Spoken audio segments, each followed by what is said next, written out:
દિશા અને ગતિ. હવે મહત્વની વાત તમને કહું કે કોઈ એક વ્યક્તિમાં આ બે પાસા નથી હોતા. ઇતિહાસ તપાસી લો.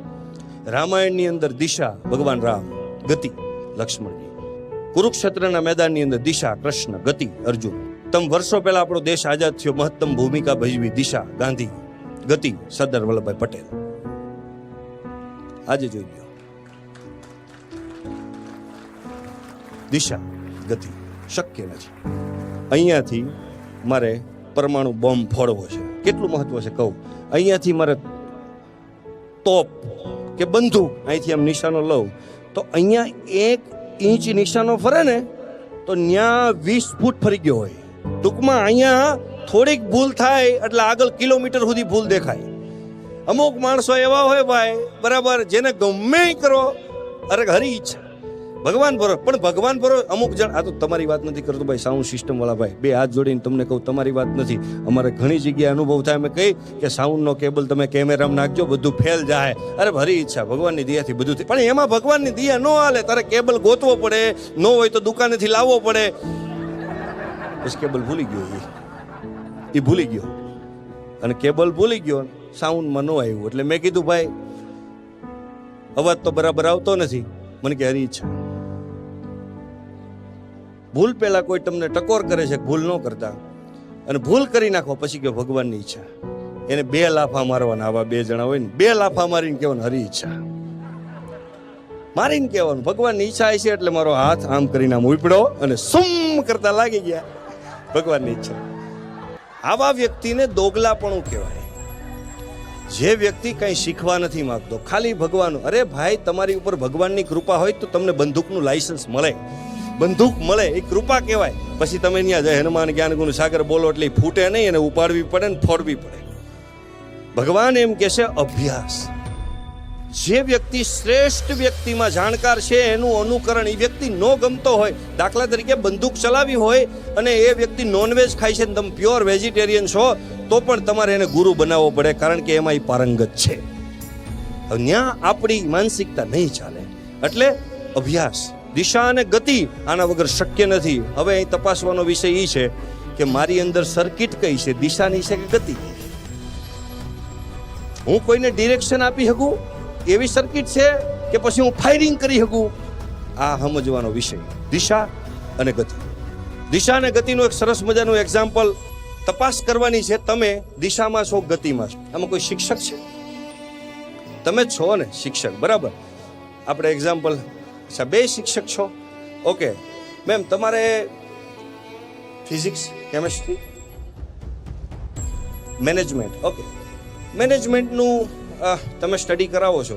હવે હું તમારી પાસે આવું અને હું તમને એમ કહું કે મારે મેનેજમેન્ટનું શીખવું છે, અને તમે પ્રાઇવેટ શિક્ષક હોય, ત્યાંથી તમે જ્યારે સિગ્નેચર કરી હોય ત્યારે પૂરી ઓથોરિટી સાથે કરી હોય કે તમારે આમની સિવાય કોઈને સ્ટડી કરાવવાનું નહીં.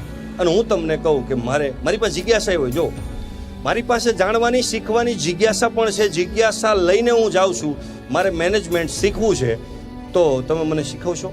મેં જો સાઇન કરી હોય કે હું બીજા કોઈને નહીં શીખવું એક સંસ્થા સિવાય, તો તમે તમારી વિદ્યાનો અનાદર કરશો?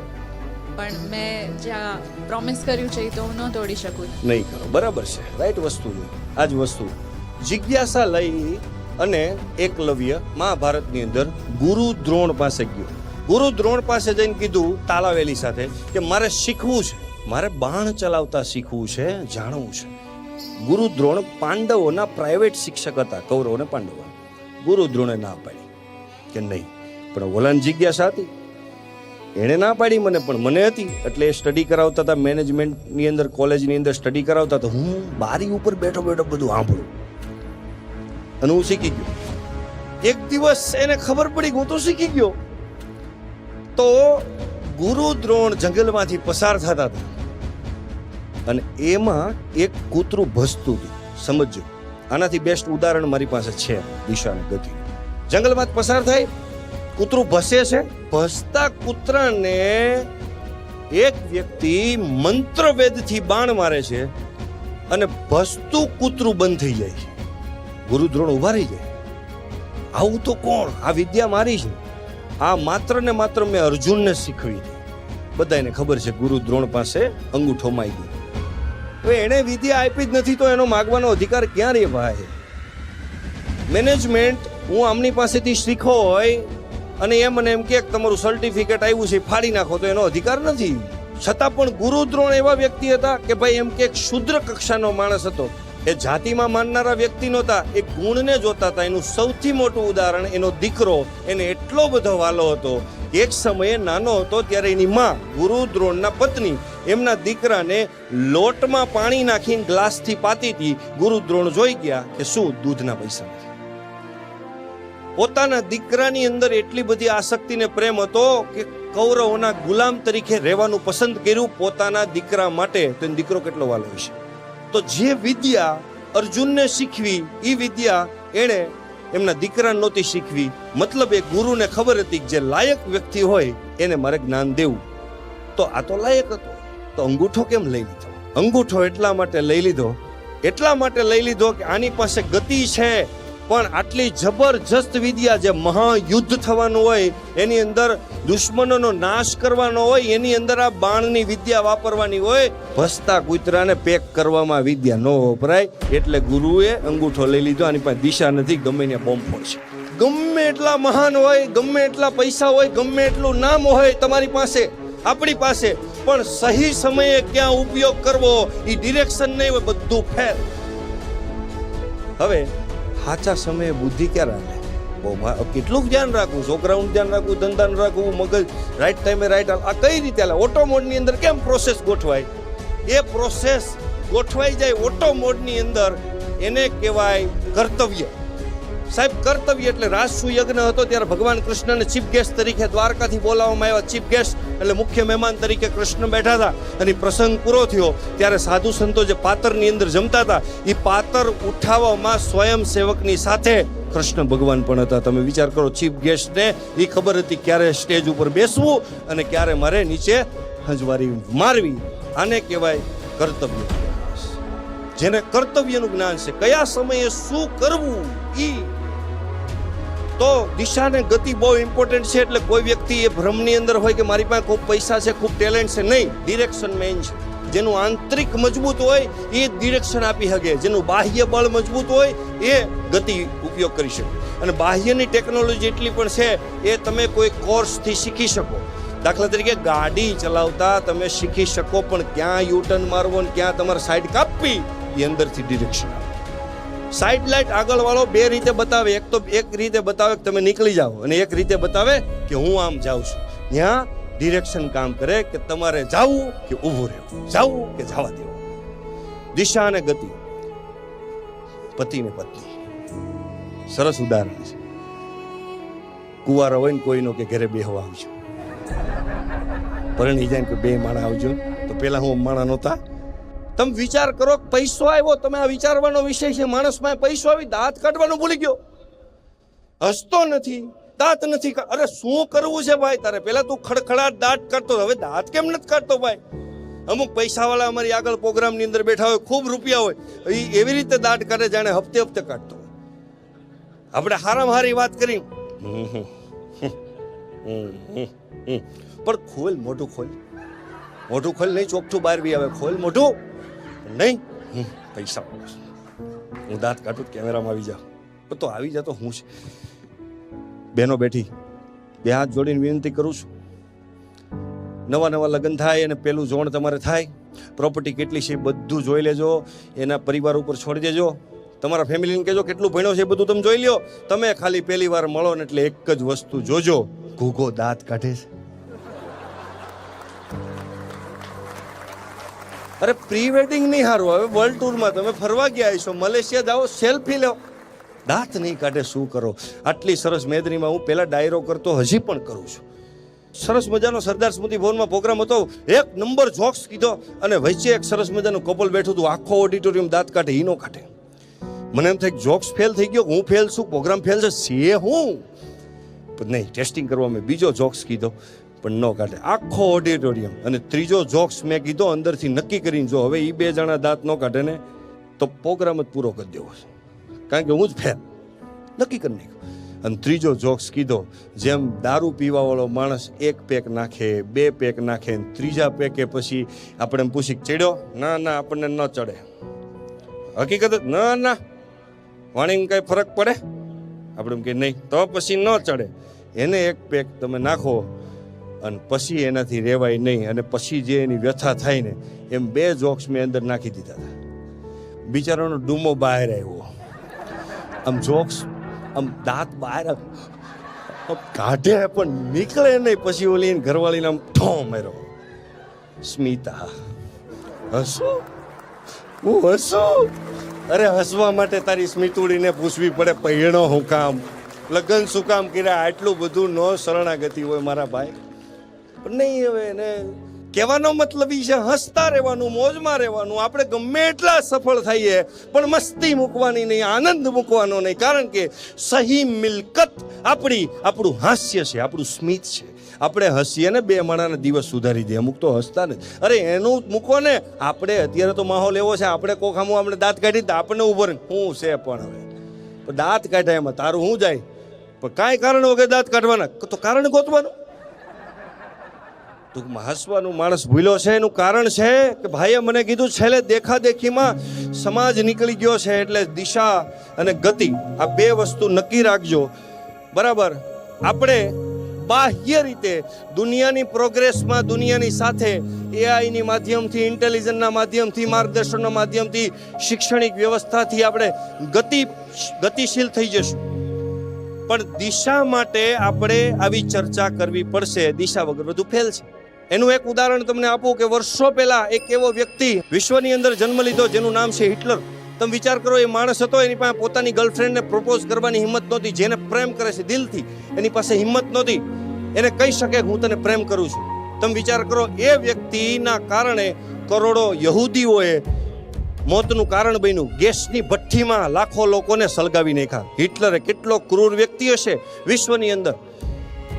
અને જેની પાસે પોતાની પ્રેમિકાને પ્રેમ કરું છું એવું કહેવાની હિંમત નહીં, એ વ્યક્તિ, અને મજાની વાત કહું, એ વ્યક્તિ ઈશ્વરમાં આસ્તિક હતો. અને એક નવીન વાત તમને કહું કે વ્યસન મુક્તિના અભિયાન ચલાવતો, સિગરેટ નહોતો પીતો અને યુવાનોને કહેતો સિગરેટનો. તો કેટલો સાત્વિક શરીરથી હશે, વિચારથી હશે. અને વિશેષ એની પાસે એટલી જીભ ઉપર સરસ્વતીમાં બેઠેલા કે ભાષણ કરે અને કરોડો લોકોને યુદ્ધે લગાડી દેવા હોય તો એની ભાષણથી લગાડી દેતો. એટલું સામર્થ્ય એ વ્યક્તિમાં હતું. એ કવિ હતો, લેખક હતો, ઈશ્વરમાં માનનારો હતો, અને આખી દુનિયા એના નામથી ડરતી, હિટલરના નામથી. એ જેની ઉપર નજર મારે ને એને નીચે નજર કરી જવાની. દેશ હોય, સમાજ હોય, રાષ્ટ્ર હોય કે વ્યક્તિ હોય ને, ગમે એવડો એ શાસન ભોગવનારો વ્યક્તિ આટલો સાત્વિક હોવા છતાં પણ દુનિયા આખી ડરતી. મને સવાલ એ વસ્તુનો છે કે આખી દુનિયા એનાથી ડરતી તો પણ એ હૂતો એટલે 2 જણાને બહાર ઊભા રાખતો, કારણ કે એ પણ ડરતો. સુરતના કમિશનર હોય એનાથી બધા ડરતા હોય, ચોર, બરાબર? તો કમિશનર હુવે તો એ ચોરથી ડરે. તો આ વિષય કેવો? જેનાથી દુનિયા ડરે એને ડરવાનું. પણ હિટલર ડરતો. શું કામ ડરતો? આટલું સામર્થ્ય, દેશનો વડો, ટેલેન્ટ, પૈસા, બધું. તો એ માણસ ડરતો મર્યો અને મર્યો, પણ પોતાની હાથે મર્યો. તો એ માણસમાં શું ઘટતું હતું? એ માણસ પાસે ગતિ હતી, એ માણસ પાસે દિશા નહોતી. માટે અને બીજી, એના હાથમાં જો આપણા ભારતીય સંસ્કૃતિની ગીતા આવી ગઈ હોત અને જો એને ખાલી 1 સેન્ટેન્સ એને વાંચી લીધું હોત, બરાબર, તો એટલું બધું જાણી લેત કે દિશા અને ગતિમાં મારી પાસે શું છે? તો કે મારી પાસે ગતિ છે. તો દિશાવાળો માણસ મારી જેવો પાવરફુલ મારે શોધવો પડે. એટલું ખાલી જાણી લીધું હોત અને 1 શ્લોકની 1 લાઈન ખાલી એના જીવનમાં હોત તો આજે એનું નામ, બધા સારા ગુણ હતા, એનું નામ ક્રૂરમાં નો આવતું હોય. સ્વધર્મે નિધનમ શ્રેય પર ધર્મો ભયાવહ. સ્વધર્મે નિધનમ શ્રેય. દાખલા તરીકે મારું બોલવાનું કામ છે, અશ્વિનભાઈનું ગાડી વેચવાનું કામ છે. હવે કાલથી મને એવો વિચાર આવે કે તમારો ધંધો બહુ સારો હો ભાઈ, નીતિનભાઈને ચકાચક ધંધો હાલે, આ A1 વાળા નાઇટ ડ્રેસ અત્યારે એવા ચકાચક વેચે. તો એક કામ કરો, ફ્રેન્ચાઇઝી હું કરી નાખું. મારે ન કરાય, કારણ કે હું કાઉન્ટર ઉપર બેસું ને તો મને ડર લાગે, ભય લાગે. ભલે પૈસા મારી પાસે હોય, સામર્થ્ય હોય, પણ નહીં. શું કામ? સ્વધર્મે નિધનમ શ્રેય પર ધર્મો. પર ધર્મો એટલે બીજાનો ધર્મ. ધર્મ એટલે ઓલો ધર્મ નહીં, પૂજાપાઠ નહીં. ધર્મ, હું કયા ધર્મની વાત કરું? સવારના પોરમાં તમે નીકળો એટલે તમે તમારી ઘરવાળીના હસબન્ડ હોય, બહાર નીકળો એટલે તમને કોઈ મળે એટલે હાથ મિલાવે એટલે તમે એના મિત્ર હોય, તમે ઘરે ઓફિસે જાઓ એટલે તમે શેઠ હોય, અને શેઠની કેબિનમાં જાઓ તો તમે મેનેજર હોય. એ તમારા ધર્મો દિવસમાં 100 વાર બદલે છે, તમારા રોલ દિવસમાં 100 વાર બદલે છે. એને સ્વધર્મ કહેવામાં આવે છે. સ્વધર્મે નિધનમ શ્રેય પરધર્મો ભયાવહ. જે તમારી પ્રકૃતિ, આપણી પ્રકૃતિ છે એ મુજબ જ્યારે આપણે કામ કરતા થઈએ ત્યારે એની અંદર આત્મવિશ્વાસની ખોટ રહેતી નથી. એટલે 2 ટોપિકને એડ કરવા પડ્યા, દિશા અને ગતિ. ચેક કરજો, મારું ડિરેક્શનનું કામ છે. હવે દાખલા તરીકે સરદાર વલ્લભભાઈ પટેલ એ ગતિનું કામ કરતા, તો એ પણ બીજા માટે દિશાનું કામ કરતા. વીપી મેનન સાહેબ એની સાથે જે વ્યક્તિ હતા એ એની ગતિ હતી ને પટેલ એની દિશા હતા. તો ક્યારે કયો રોલ નિભાવો, બરાબર. અને આટલી વસ્તુ ખાલી ખબર પડી ગઈ, પોતાની પ્રકૃતિ. એક જ સેન્ટેન્સની અંદર હું તમને કહું છું, વ્યવહારિક જીવનની અંદર પોતાની પ્રકૃતિને બદલવાની કોશિશ કરવી અને બીજાની પ્રકૃતિને સમજવાની કોશિશ કરવી. જિંદગીમાં ડખો નહીં થાય, જિંદગીમાં ન થાય, પણ આપણે બધાને બદલવા છે. કોઈ નથી બદલવાનું, દુનિયા નથી બદલવાની, વ્યક્તિ નથી બદલવાનું, કોઈ નહીં. માત્ર સમજવાનું કામ આપણે જો કરી ગયા, સ્વધર્મે નિધનમ શ્રેય પરધર્મો ભયાવહ. 10 વર્ષ પહેલા કોઈ પણ વ્યક્તિએ સપના જોયેલા, લિસ્ટની અંદર લખેલા 10 વર્ષ પછી મારે આવું જીવન બનાવવું છે. હલો, 10 વર્ષ પછી તમારું મારું જીવન એના કરતાં પણ શ્રેષ્ઠ બની ગયું છે. આપણે જે વસ્તુ લખીએ છીએ કે મારા આટલા પૈસા કમાવા છે, તો એ આપણે કરી ચૂક્યા છે. આપણે જે વિચારીએ છીએ એ થાય છે, બરાબર. પણ હવે આવનારો સમય કયો? AI નો છે. આવનારો સમય કયો? ટેકનોલોજીનો છે, બળનો છે, બળવાનનો છે, બુદ્ધિનો છે. કોનો છે? હું તમને ગેરંટીથી, અને સાહેબ આવનારા 50 વર્ષની અંદર તમે જીવવાના છો, 100 વર્ષ જીવવાના છો. યાદ રાખજો, આવનારો સમય એ વ્યક્તિનો છે. તે ઓબ્ઝર્વેશન સાથે, અભ્યાસ સાથે હું તમને કહું છું કે આવનારા સમયની અંદર હું એવું માનું છું, ખાતરીપૂર્વક માનું છું કે આવનારો સમય એનો હશે જેની પાસે દિલ છે. જેની પાસે દિલ છે અને દિલ બીજા માટે ધબકતું હશે, એ વ્યક્તિ આ દુનિયાની અંદર આવનારા સમયમાં રાજ કરવાનો છે.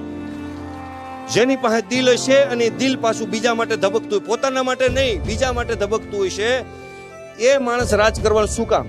કઈ રીતે? દિલવાળો માણસ આપણે એમ કહીએ કે નહીં હવે બહુ દિલથી ન હલાય, જમાનો બહુ બગડી ગયો કે નહીં, તો રાજ કેમ કરશે? કારણ કે દિલ પાસે 3 ખાસિયત હોય છે. આજે જે થઈ રહ્યું છે ને યુવા શક્તિ ગ્રુપ, આ દિલનું કામ, બધાને જોડવા.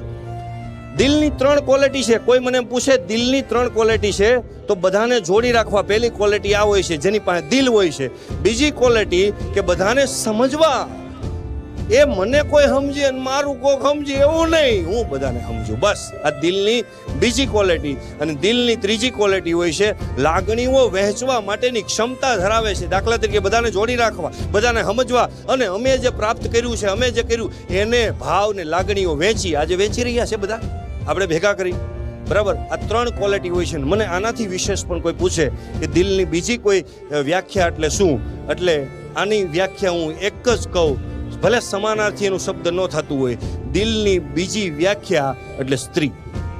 આ સ્ત્રીની અંદર 3 ક્વોલિટી હોય છે. સ્ત્રી જ્યારે પોતાના બાળકને 9 મહિના પેટમાં રાખે ત્યારે એ નથી વિચારતી કે આ 25 વર્ષ પછી મોટો થઈ અને મને સાચવશે કે નહીં સાચવે. બિનશરતી જેનો પ્રેમ હોય છે, દિલવાળો જે માણસ હોય છે, એનું કામ બિનશરતી હોય છે, એનો પ્રેમ બિનશરતી હોય છે, એને કોઈ અપેક્ષા નથી હોતો. એ ધબકવાની હું તમને વાત કરું છું. એ તમને જોવા મળે છે સ્ત્રીઓની અંદર. સ્ત્રીઓને આપણે સમજવી પડશે. કઈ રીતે સમજવાની? એ બાળક નથી વિચારતો કે આવનારા સમયની અંદર 20 વર્ષ પછી આ મને વૃદ્ધાશ્રમમાં મૂકશે કે પછી મારું ધ્યાન રાખશે. નહીં, એ 9 મહિનાનું પોષણ કરે. એક પણ ક્ષણ એમને વિચાર નથી આવતો. દેશ, દુનિયા, કુટુંબ, સમાજ, મિત્રો એકબીજા સાથે જોડી કેમ રાખવા, એ વ્યક્તિ જે જાણશે ને એ વ્યક્તિ જીતશે, એ રાજ કરશે આવનારા સમયમાં. આ ખાતરીપૂર્વક. બાકી બધા પાસે બધું હોવા છતાં દુઃખી, બાકી બધા પાસે બધું હોવા છતાં કોઈ માણસ આવનારા 5 વર્ષ પછી હું તમને કહી દઉં કે તમારે 2 મિત્રો સારા ગોતવા હોય ને એની પાસે કલાક સત્સંગ કરવો હોય ને, તમને આ જગતમાં 2 મિત્રો નહીં મળે. અત્યારથી એનું કામ ચાલુ કરજો કે આવનારા 10 વર્ષ પછી તમે કોઈ સાથે 1 કલાક બેસી શકો. આ જીવનની સૌથી મોટી પ્રોગ્રેસ સાબિત થાય. પૈસાના ડટ્ટા હોય એ આપણી અરે વાત નથી કરતા. માણસ દિલવાળો હોય ને એ બેસે ભાઈ, એ આપણી અરે વાત કરે. દુનિયાથી અલગ પડી જશે. જેની પાસે દિલ નહીં હોય, જે સ્વાર્થી માણસ છે, અને અત્યારે એની શરૂઆત થઈ ગઈ છે. શું કામ? કે આપણે જમવા જઈએ, ડિનર કરવા જઈએ, સારામાં સારી સુરતની હોટલ હોય, એમાં આખું ફેમિલી ભેગું થાય, એક ડાઇનિંગ ટેબલ ઉપર બેસી અને જે એને ગમતા ભોજન મગાવે, બરાબર, બધી જ વસ્તુ હોય છે, પણ બધા કઈ રીતે હાલત હોય છે આજની સમાજની પરિસ્થિતિ. તેની શરૂઆત થઈ ગઈ છે. આને કોઈ રોકી નહીં શકે, આને કોઈ બદલવાથી કોઈ ઊભું નહીં રાખી શકે. તમે આપણે બધા પ્રશ્નો પૂછ્યા નહીં, એ ઊભા નહીં રહ્યું. એની વચ્ચે આપણે કેમ રહેવાનું છે એની ચર્ચા. મોબાઈલ હોય છે, બધા ભાગદોડમાં, ઓલો જો કુંડીમાં જાય, ક્યાં ધ્યાન છે બોલો? ગેમ છે દિલની ભાઈ, હાર્ટની ગેમ છે. શા માટે? કારણ કે ભાંગી પડેલી દુનિયામાં માત્ર હૃદય જ બધાને સાથે લઈને ચાલી શકે છે, અનુભવી શકે છે અને શેરિંગ કરી શકે, કેરિંગ કરી શકે. જે અનુભવી શકશે એ બીજાને જોડી શકશે. જોડાણ. માણસ આ કામ કરે જ છે. અત્યારે માણસ કરે પણ બે રીતે કરે છે. કઈ રીતે? સ્વાર્થથી જોડે છે માણસ અને પ્રામાણિકતાથી જોડે છે. અત્યારે હું જે વાત કરીશ ને એટલે તમને ચહેરાઓ તમારી સામે આવી જાય. બે પ્રકારના વ્યક્તિ છે એ જોડે છે સમાજને. એક સ્વાર્થની રીત છે અને એક પ્રામાણિક રીત છે. બે રીત છે. સ્વાર્થની રીત આપણે તપાસીએ કે સ્વાર્થની રીતમાં શું હોય. આવા લોકો સંબંધોને, સમાજ, પરિવારને ગુંગળાવી નાખે. અરે કામ હોય ત્યાં સુધી એમ કે તું મારો ભાઈબંધ છો, તું મારો મિત્ર છો, અરે તમે આવો ને, તમે તો હગાવાલા છો, અરે તમારા વગર કામ ન થાય. એનું કામ પૈતું પછી એના અંદરથી ભાવ નીકળી જાય. સામે વાળો માણસ કન્ફ્યુઝ થઈ જાય કે મેં તો હાથ મૂક્યું હતું. આમ માણસ મગજ હલાવે, ગુંગળાવી નાખશે. અને આ વસ્તુ જ્યારે મર્સિડીઝ અને ગાડીવાળા લોકો જ્યારે સર્જાય છે. ગાડીવાળો કેમ નથી ગમતો? કારણ કે આ 4 પ્રકારની લાક્ષણિકતાની અંદર જોવા મળે છે. માનવીય સ્વતંત્રતાને ખોળવી નાખે છે ને દુનિયાની અંદર સૌથી મોટા વિનાશો થાય છે. એની અંદર અજાણતા આવા વ્યક્તિઓનું યોગદાન હોય છે. 24 કેરેટનું ગોલ્ડ અમે ખોટું લઈ આવ્યા, આ વાત ભેગી થાય? ન થાય. કોઈ એમ કે અમારા ડોશીમાં નાનપણમાં ગુજરી ગયા હતા, એ વાત ભેગી થાય? ન થાય. જોડવું એટલે હાર્ટનો વિષય છે જોડવાનો. એમાં સ્વાર્થ આવી ગયો એટલે તમે ગડબડ કરી નાખી. અને આ 4 પ્રકારના લોકોથી ચેતવું. આ લોકોમાં 4 ગુણ હોય છે. અને જે હું તમને જણાવું, જે મારું ઓબ્ઝર્વેશન છે અને સ્પષ્ટ રીતે છે, આ 4 પ્રકારના લોકો છે પોતાના અહંકારિક સ્વભાવમાં આત્મવિશ્વાસથી બધાને હિંમત આપે છે. દાખલા તરીકે ખોટો ભરોસો આપે. જ્યાં હોય અમુક માણસનો તો ટેવ હોય, 4 જણા હોય છે ઊભો હોય, એ એમ કે કઈ કામકાજ હોય તો કહેજે. સાહેબ તમને ગેરંટીથી કહું, આવા માણસો તમારા જીવનની અંદર હોય ને, તમને કોઈ પૂછે ને અડધી રાતે કામકાજ હોય તો કહેજે. આવું કોઈ પૂછે તમને, હગા વાલા સ્નેહી મિત્ર, એને તરત કામ હોપી દેજે. મારા ભાઈ કામ છે. કારણ કે અડધી રાત ભરોસો તમે સ્થાપિત કરશો. મારી આજુબાજુમાં 5 જણા છે ને, અને જે દિવસે ખરા સમયે જરૂર પડશે ને, 5માંથી એકને અડધી રાતે ફોન નહીં ઉપાડે, સૂતો હોય છે. મદદ ન કરે તો કાંઈ નહીં, પણ મદદ કરવાના જે દાવા કરે છે એને ચેક કરી લેવો. ઇન્સ્ટન્ટ જિંદગીમાંથી ટ્રાફિક ઓછો થઈ જાય. તરત એમ કે રાતે 2 વાગે ફોન કરજે, કઈ કામકાજ હોય ને 2 વાગે જ કરવાનું. એને 2:30 નહીં કરવાનું, 1:30 નહીં કરવાનું, 2 વાગે ફોન કરવાનો. જીવનમાં ટ્રાફિક ઓછું થઈ જાય. અને આ પ્રકારના મેં જે પ્રાપ્ત કર્યું છે એ કોઈ ના કરી શકવા જોઈએ. આ માટે થતા તમામ પ્રયાસો અને ઘડવામાં આવતી નીતિઓ. સ્વાર્થથી જોડનારા લોકોની અંદર આ લક્ષણો હોય છે. આનાથી ચેતી જાજો. આનું આપણે કઈ કરી નહીં શકીએ, પણ આઘા રહેવાનું બરાબર. કારણ કે આપણે દિલ ચલાવવાનું છે ને, દિલ યોગ્ય જગ્યાએ ચાલવું જોઈએ. બીજાનું પતન થઈ જાય એ હદ સુધી નો સ્વાર્થ હોવા છતાં પોતાની મીઠી વાણી અને સૌમ્ય વર્તનનો સહારો લઈ નિસ્વાર્થી સ્વભાવના ખેલનું સર્જન કરી અને આખી દુનિયાને હવારથી અહીં સુધી છેતરવાનો ધંધો કરે. મીઠી વાણી હોય, સૌમ્ય સ્વભાવ હોય, માણસ સામે બહુ રેડી હો ભાઈ, બરાબર. ઝૂકીને વાત કરે, કેમ છો, બસ મજા અરે હાલતા પગે પડી જાય, હાલતા દંડવટ કરી જાય. તમને માણા એટલે વિવેકી કાંઈ, પણ અંદર સ્વાર્થ હોય. હું જ એક સહાયક છું, આવી ભાવના સાથે. આ બહુ સેન્ટેન્સ સમજવા જેવું છે. આ જે સ્વાર્થી ટ્રસ્ટો ચાલે છે, સેવાકીય સંસ્થાઓ જેટલી બીજી સ્વાર્થથી ચાલે, જે ટ્રસ્ટની અંદર 3 જ જણા હોય. અને કાંઈ પણ તહેવાર આવે એટલે ઘેરે એટલું તપેલું ખીચડીનું બનાવે અને રોડ ઉપર પાટિયું મારે મોટામાં મોટું, અને અમે ખીચડી એના 4 ઘણા ફોટા પાડે, સોશિયલ મીડિયામાં વાયરલ કરે, અને અમે તો સેવકના દીકરા છીએ. આના કારણે યોગ્ય વ્યક્તિ ઉપર કોઈ ટ્રસ્ટ નથી કરતું, વિશ્વાસ નથી કરતું. કે હું જ એક સહાયક છું, આવી ભાવના સાથે નહિવત સત્કર્મ કરે છે એવું નથી, સારું નથી કરતા. નહિવત એટલે ન કરવા જેટલું ઓછું. નહિવત સત્કર્મને બહુ મોટું ચિતરવા નિસહાય લોકોનું પ્રદર્શન કરવું. આવા લોકો જોડે છે બીજાને સ્વાર્થથી જોડે. બહુ મોટું સત્કર્મ કરતા હોય ને થોડુંક બતાવે એ યોગ્ય છે, પણ નાનું અમથું સત્કર્મ કરે ને બહુ મોટું ચિત્રે. આ 4 લક્ષણો વાળા વ્યક્તિઓ છે, એનાથી ચેતી જાજો. એશિયન કોમ્યુનિટીના વર્ષો પહેલા આપણા બાપદાદાઓ, આપણા ગઢિયાઓ સૌથી પહેલા આફ્રિકાની અંદર, યુગાન્ડાની અંદર વસવાટ કર્યો. એની અંદર વસી અને ત્યાં ધંધો મોટો કર્યો. સૌથી મોટી એમાં ગુજરાતી કોમ્યુનિટી હતી. એ કોમ્યુનિટી એટલી બધી આફ્રિકાની અંદર પ્રોગ્રેસ કરી. એના પછી એક એવો શાસક થયો ઈદી અમીન.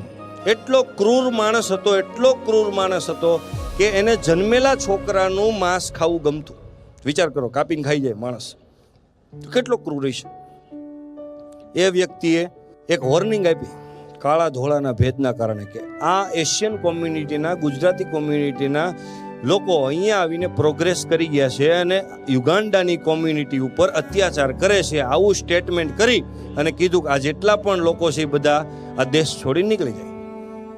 અને એમાં તમામ લોકોએ લાઇટલી લીધું. ત્રીજી વોર્નિંગે એટલી જબરજસ્ત રીતે કાઢી મૂકવામાં આવ્યા ઘણા લોકોને, બરાબર. અને એ સમયે ઇંગ્લેન્ડ એને સહારો આપ્યો. આપણા ગુજરાતી ઘણા બધા ઇંગ્લેન્ડની અંદર છે, એ આફ્રિકાની અંદરથી ઘણા લોકો ટ્રાન્સફર થયા છે, ઘણા વેપારીઓ. આ સમયની અંદર મુસાફરી કરતા વચ્ચે એક બસંતી મકવાણા નામની ગુજરાતી છોકરી, એણે એના પરિવારનું એક સદસ્ય ગુમાવ્યું હતું. એ છોકરી નાની હતી, એમના પરિવારમાંથી એક્સપાયર થઈ ગયું હતું જ્યારે આજે માથાકૂટ ચાલતી હતી એ દરમિયાન. ઈદી અમીન કેટલો ક્રૂર શાસક, અને એ વ્યક્તિ, એનું કલર જોવો ખાલી, 2 લાફા નાખવાનું મન થાય જોઈને આપણને. કેટલો છે, એટલો ક્રૂર, દુનિયાના 10 ક્રૂર શાસકોમાંનો એક શાસક. અને એક સમયે યુગાન્ડાની કોમ્યુનિટીએ એના ઉપર આરોપ નાખ્યો કે આ જ અમારા દેશનું પતનનું કારણ છે. અને એક જહાજ હોના મોહનનું, એક જહાજ હીરાનું, આ 2 જહાજ ભરી અને એ વ્યક્તિ સ્થાયી થઈ ગયો. અને એના છેલ્લા પીરિયડની અંદર એમને શરીરની બીમારી હતી, એટલે સારામાં સારા ડૉક્ટરની તલાશ કરવામાં આવી અને ડૉક્ટરને શોધ્યા.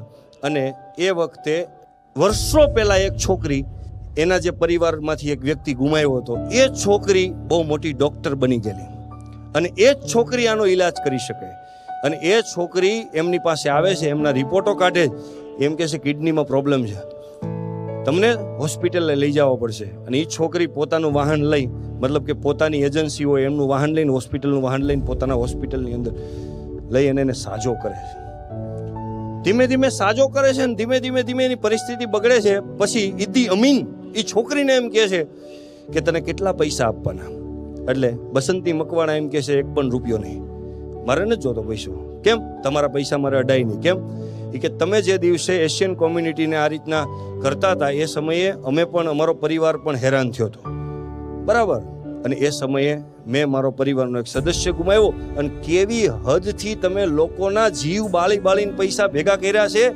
એ ધનના કારણે જો તમારી આવી હાલત થઈ હોય તો એ પૈસા હું મારા હાથમાં લઉં, મારી દશા શું થાય? પગે લાગુ, તમારા પૈસા મારે નહોતા. સાહેબ, હું એમ કહું, દિલવાળા વ્યક્તિની કેવડી તાકાત હોય છે. તમે એકવાર દિલ લગાવી દો, સામે વાળા ગમે એટલું મગજ લગાવે, તમારે હાથ લગાવવાનું છે. અરે સાહેબ, એક વસ્તુ તમે નોટિસ કરો કે ખોટો માણસ પોતાની ખોટાઈ નથી છોડતો, તો તમે સાચા છો, તમારી સાચાઈ હું કામ છોડો છો? એ આત્મવિશ્વાસથી ખોટું કરી શકે તો તમે ખુલ્લા દિલથી ધબકવાનું બંધ નથી કરવાનું.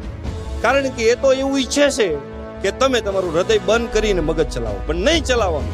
દિલવાળો માણસ, એની તાકાત કેવડી હોય? આ જીજી કરે છે એ વ્યક્તિ, સત્ય ઘટના છે. બસંતી મકવાણાને કહે છે તું પૈસા લઈ લે, મારું મોત નહીં હારું જાય, તું પૈસા બોલ, મારી પાસે દુનિયાના પૈસા. તારી પાસે પૈસા નથી જોતા, ના પાડી. અને સાહેબ, ઈદી અમીનની સત્ય ઘટના, માણસ મર્યો, એના વસિયતની અંદર એની પાસે જેટલી પ્રોપર્ટી હતી ને બધી બસંતી મકવાણાના નામે કરતો ગયો કે મારે કાંઈ જોતું નથી. દિલવાળાની તાકાત કેટલી હોય, તમે દિલ લગાવવાનું ચાલુ કરો, દિમાગવાળા એક દી પાણી ભરશે તમારી પાસે. પાણી ભરવાના 4 જણા વચ્ચે ઊભા હોય ને, તમે દિલવાળા ધબકતું, તમારા ચહેરાનો રંગ આખો અલગ હોય, હાથ ચલાવવાનું છે બીજા. અરે, અને એની કેવડી તાકાત હોય છે. જિજ્ઞાસાની વાત કરી, જિજ્ઞાસાથી શું જન્મે? નોલેજ જન્મે, જ્ઞાન જન્મે.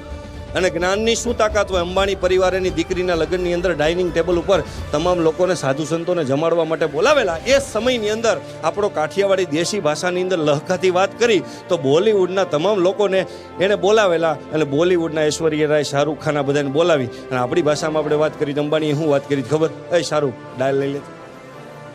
એ ઐશ્વર્યા, બેટા લસણિયાનું બટાટાનું શાક લઈ લે ને, સદગુરુને આપો. બોલિવૂડના લોકો પાસે પીરસાયું હતું. જેને એક વ્યક્તિને બોલાવ હોય તો કેટલા બધા લોકોને આપણે અહીંયા ઊભા કરવા, એની પાસે એ પીરસાવે છે. બોલો સાહેબ, પેપરની અંદર આ લેખાયો, મેં વાંચ્યો. અંબાણી પરિવારે એ સંદેશો આપ્યો મને ને તમને કે ગમે એટલા પૈસાવાળા હોય પણ જ્ઞાનીઓ જ્યાં બેઠા હોય ને ત્યાં પૈસાવાળા પાણી ભરે છે. નોલેજનો પાવર છે. ગમે એટલો મોટો માણસ છે પણ અહીંયા કોણ બેઠું છે? જ્ઞાનીઓ, જેની પાસે નોલેજ છે, જેની પાસે જ્ઞાન છે. કયું જ્ઞાન? ગતિનું નહીં, બહારનું નહીં, દિશાનું જ્ઞાન, અંદરનું જ્ઞાન. એ કેમ જન્મે છે એની એક રહસ્યમય 3 ચમત્કાર, 3 ઉર્જા. વિશ્વની સૌથી સારામાં સારી, ભગવાન એવું કહે છે કે શ્રેષ્ઠમાં શ્રેષ્ઠ માણસને મેં બનાવ્યો છે. તમે વિચાર કરો કે સૌથી મોટામાં મોટો શ્રેષ્ઠ જો માણસ ઈશ્વરે કીધું હોય, ઈશ્વરે એવું કીધું હોય, બરાબર, તો એક માણસ બીજા માણસ બહુ શું કામ મારે છે? એક માણસ બીજા ખરાબ શું કામ કરે? શ્રેષ્ઠ માણસ કીધો તો એ કયા માણસની વાત કરે? એ માણસના દર્શન આપણા કાર્યક્રમમાં કરવાના છે. જે ઈશ્વરે કીધું બેસ્ટ માણસ, જેનું હૃદય ધબકતું નથી બીજા માટે, જેની અંદર સંવેદના નથી, સાહેબ મરદું છે. પહેલી રીત આપણે સમજી લીધી સ્વાર્થની. બીજી રીત છે પ્રામાણિક રીત. આ પ્રામાણિક રીતથી બીજાને જોડે છે. જે હૃદય, એની ક્વોલિટી કઈ હોય? એક જ ક્વોલિટી, હૃદયના માધ્યમથી બધાને કોઈ પણ બંધન વગર સુખી કરે. હું 500 ગ્રામ પ્રેમ કરું, તારે 500 ગ્રામ કરવાનું, એવું નહીં. હું 500 ગ્રામ કરું, તારે કરવું હોય કઈ નહીં. માત્ર ને માત્ર બીજાને સુખી કરવાની વાત, પોતે દુખી થઈને પણ. અને આનું સૌથી મોટું એક્ઝામ્પલ આપણે લઈએ તો ઘણા લોકો એમ કે તમે વિદેશના દાખલા આપો. અરે વસુદેવ કુટુંબકમની ભાવના સાથે જોડાયેલો વ્યક્તિ છું. વિશ્વમાં જ્યાં નજર આપણે મારી શકીએ ત્યાંથી આપણે શ્રેષ્ઠ વસ્તુ લઈ લેવાની. પછી વિચાર નહીં કરવાની અંગ્રેજ છે કે ગમે સારું મળે લઈ લો ભાઈ. હું મારો અને મારું 2 BHK નો ફ્લેટ, બસ આમાં દુનિયા પૂરી. લોન કેટલી? 20 વર્ષની. છોકરો 2 વર્ષનો છે, 22 નો થાય ત્યારે લોન પૂરી થાય. તું પાવર છે નો કરે. રોકડા કેટલા ભરે? 10. મકાન કેટલાનું? 60 નું. ટેન્શન 1 કરોડનું. શું કર્યું? આપણી પરિસ્થિતિ ઉધારમાં આપણે હાથી બાંધી લઈએ. હાથી મળે, ઉધાર મળો છે. તમે વિચાર કરો, વિશ્વ મારો પરિવાર છે. આ ભાવનામાં જ્ઞાતિ જાતિ બધું નીકળી જાય. માણસ એટલે માણસ. અને નહીં કરી તો કેટલી ખરાબ હાલત થવાની છે એની હું વાત કરું. મેં તમને 2 એક્ઝામ્પલ આપ્યા. એક તો દિશા માટે હિટલર આપ્યો, એના પછી તમને ઈદી અમીન આપ્યું, જેનું હૃદય નહોતું હાલતું. ક્રૂર માણસ પણ જીતું, હૃદયવાળો માણસ. સુવિધાઓ વધી. એસીની અંદર માણસ, અરે અમુકની રેલવે સ્ટેશનની અંદર ટિકિટ કન્ફર્મ થઈ જાય અને બારી પાસે જગ્યા મળી હોય ત્યાં નાખોરા ઢળતો હોય. અને અમુક આમ ઊભો વિચાર કરતો હોય મને બારી પાસે ક્યારે ટિકિટ મળે. ભગવાન બુદ્ધને કોઈ પૂછવામાં આવ્યું કે આ દુનિયા કઈ રીતે દુઃખી થાય, એક જ સેન્ટેન્સની અંદર બુદ્ધે જવાબ આપ્યો તો આ એક વાક્યમાં આખી દુનિયા દુઃખી થવાની છે. એની અવગણના નથી, એની ઝંખના. મર્સિડીઝ આપણે લઈ આવ્યા, ડ્રીમ હતું મર્સિડીઝ લઈ આવ્યા, સીટ ઉપર બેઠો ભેગો નક્કી કરે ભલે આ વખતે મર્સિડીઝ લીધી પણ હવે રોલ્સ રોય લેવાની. પણ અત્યારે મર્સિડીઝની મજા મરી જા, તું આની મજા લે, રોલ્સ રોય લાવજે પછી. પણ અત્યારે મર્સિડીઝ છે બેસ. એને છે એની અવગણના નથી, એની ઝંખના. જ્યારે ન હોય ત્યારે છોકરાને ભણાવવાનો આપણે પૂછી શું કામ ભણાવો? લગ્ન ન થાય ને. લગ્ન હાટું અમુક જણા ભણાવે. લગ્ન હાટું ભણાવવા ન હોય. લગ્ન નથી થયા, લગ્ન થઈ ગયા હાલો. અને જ્યારે શરૂઆતનો 6 મહિનાનો પીરિયડ હોય ને, વતાવ્યો ન થાય. દુનિયા બદલી નાખશું, જમાનો બદલી નાખશું. પહેલા 10 વર્ષ જવા દે, ઘરની દિવાલ ન બદલાય.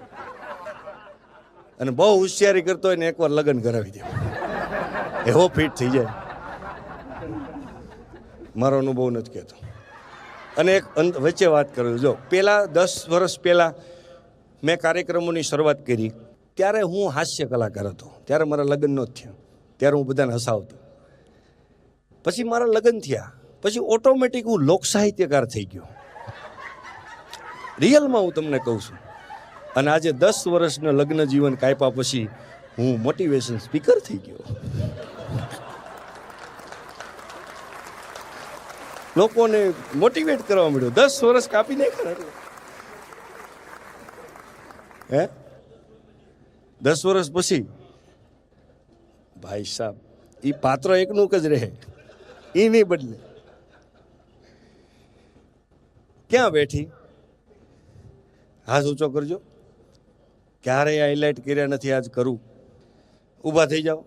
જા હું ક્યારનો વાત કરું છું, મારા ધર્મપત્ની છે, એના કારણે હું અહીંયા બોલી શકું છું ને એના કારણે તમે બધા આનંદ કરો છો. એકવાર ઊભા થઈ જાઓ, તાળીઓથી વધાવો અમને. પગે મને ઘરે લઈ જઈને લાગજો, અહીંયા જાહેરમાં ન લાગે. સુરતની અંદર કાર્યક્રમો હોય ત્યારે લાભ મળે, બહાર તો ઓછો મળે. એટલે હું સાથે લઈને, અને ફેમિલી જેવો માહોલ છે. આ ગ્રુપ છે, મારો પરિવાર છે.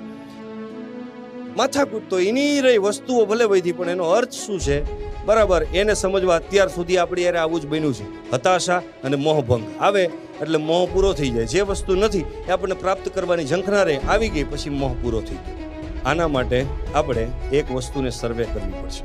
સૂર્યનું સૌરમંડળ હોય, સૂર્ય જે હોય છે એની આજુબાજુમાં ઘણા બધા ગ્રહો હોય છે. એ સૂર્ય ક્યારેય બીજા ગ્રહ પાસે કોઈ અપેક્ષા નથી રાખતો. સાહેબ પૃથ્વી ઉપર એનું મળ તમે 4 દિવસ પછી જુઓ તો એનું મળ સુકાઈ ગયું હોય, એ શોષી કોણ લે છે? સૂર્ય. ક્યારેય પણ અપેક્ષા નથી રાખતો. 7:30 વાગે ઉગી જવાનું, એ કોઈ દી એમ ન કે સૂર્યનારાયણ ભગવાન કે મારે મારા માસી ત્યાં જવું, અડધો કલાક જ મોડો આવ્યો નહીં. અને એનું ટેમ્પરેચર કેટલું કે ભાઈ આ મનુષ્ય જાતિને જેટલી ટેમ્પરેચરની સહન શક્તિ છે એટલી જ એમને આપવાની. 5 પોઈન્ટ વધારી દે એટલે બધું ભસ્મ કરી નાખે જિગ્નેશભાઈ. બધું કેટલું મેનેજમેન્ટ, કેટલું ડિસિપ્લિન. સૂર્યનું સૌરમંડળ, એના આજુબાજુમાં જેટલા પણ ગ્રહો છે, પૃથ્વીથી સૂર્ય 13 લાખ ગણો મોટો છે બરાબર. તો એ સૂર્ય પૃથ્વીને પ્રકાશ આપે છે કોઈ પણ અપેક્ષા આશા વગર. દિલને સમજવા માટે આ ઉદાહરણ સમજવું જરૂરી છે. અને આ રીતે સૌરમંડળ હોય છે. આની અંદર આપણું સૂર્યમંડળ કયું, આપણું મંડળ કયું, તો આપણે જોઈએ તો આપણે છીએ ફેમિલી છે, ફ્રેન્ડ છે, પરિવારથી લઈને તમામ કોમ્યુનિટી, ટીમ, ડિપાર્ટમેન્ટ, સોસાયટી અને સમાજથી લઈ અને તમામ લોકો. આ આપણું સૂર્યમંડળ. આપણે સૂર્ય છીએ અને આ આપણું સૂર્યમંડળ છે. સૂર્યની જેમ અને સૂર્યના લક્ષણોને આપણા અંદર એન્ટર કરવા પડશે દિલને સમજવા માટે. એવી કઈ સિસ્ટમ કેળવીએ કે જે જીવનભર આપણને મસ્ત રાખે. આ કરવું જ પડશે. શું કામ? કારણ કે દુઃખી વ્યક્તિ ક્યારેય બીજાને સુખી કરી શકતો નથી. યાદ રાખજો, જો તમે દુઃખી હશો તો તમે ક્યારેય સુખી નહીં કરી શકો. અને એક બીજી પણ વાત કે જેની દોડ બીજાને સુખી કરવામાં નથી. સાંભળજો, કદાચ આપણે વિચાર કરીએ કે હું મારું કરી લઉં, મને હું ફાયદો બરાબર, તો એમાં ફાયદો નથી.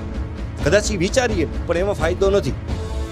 જેની દોડ બીજાને સુખી કરવામાં નથી એ પોતે પણ ક્યારેય સુખી નથી થતો. જે વ્યક્તિ બીજાને સુખી કરી શકે, સુખી થઈ શકે. અને શું સૂર્ય તેની આસપાસના જેટલા પણ લોકો છે, ગ્રહો છે, એમાં ભેદભાવ કરે છે, ગણતરી કરે છે? દાખલા તરીકે અશ્વિનભાઈને હું વાત કરું તો એ ગણતરી કરે કે મેં પારસભાઈના એટલા કામ કર્યા, અથવા તો મારે ગણતરી કરવાની. તો સૂર્ય નથી કરતો તો આપણે નથી કરવાની. કે સૂર્ય જ્યારે ગણતરી કરવા માંડે અને ભેદભાવ કરવા માંડે ત્યારે સૂર્ય એનું અસ્તિત્વ ગુમાવી બેસે. સૂર્યનું અસ્તિત્વ જ ત્યાં સાબિત થાય છે એને બીજાને પ્રકાશ આપવો, બીજા માટે ધબકવું. એવી રીતના મનુષ્ય જાતિ તરીકે મને તમને માણસ બનાવ્યા, એ એટલે બનાવ્યા છે કે આપણું હૃદય બીજા માટે ધબકી શકે. અને જો ધબકી શકે એ જ પ્રમાણ છે કે આપણે માણસ છે. અને જો ન ધબકી શકે તો જનાવરમાં આવીએ છીએ. એ જ પ્રમાણ છે મનુષ્યનું કે આપણે બીજા માટે, એક માણસ બીજાને મદદ કરે, એક માણસ બીજા માટે કામ આવે, એ જ માણસનું અસ્તિત્વ છે. સૂર્ય જેવા થવાનું મહત્વ શું છે? અહીંયા ફાયદાની વાત છે. હવે સાંભળજો, કાર્યક્રમનો સાર, બીજા માટે ધબકવું, એનો ફાયદો શું છે? 3 ચમત્કાર તમારા મારા જીવનમાં થશે જો આ ફિલોસોફીને આપણે એન્ટર કરશું. સંપૂર્ણ બીજા માટે, સંપૂર્ણ, પોતાનું નહીં, સંપૂર્ણ. જો આ ફિલોસોફી આપણે અંદર કરશું તો 3 ફાયદા થાય. 3 ચમત્કાર જે અકલ્પનીય, જે ક્યારેય પણ ન થઈ શકે એવા ચમત્કાર. યુટ્યુબની ભાષામાં આપ મારા સબસ્ક્રાઈબર હશો, પણ મારી ભાષામાં આપ મારા મિત્રો છો.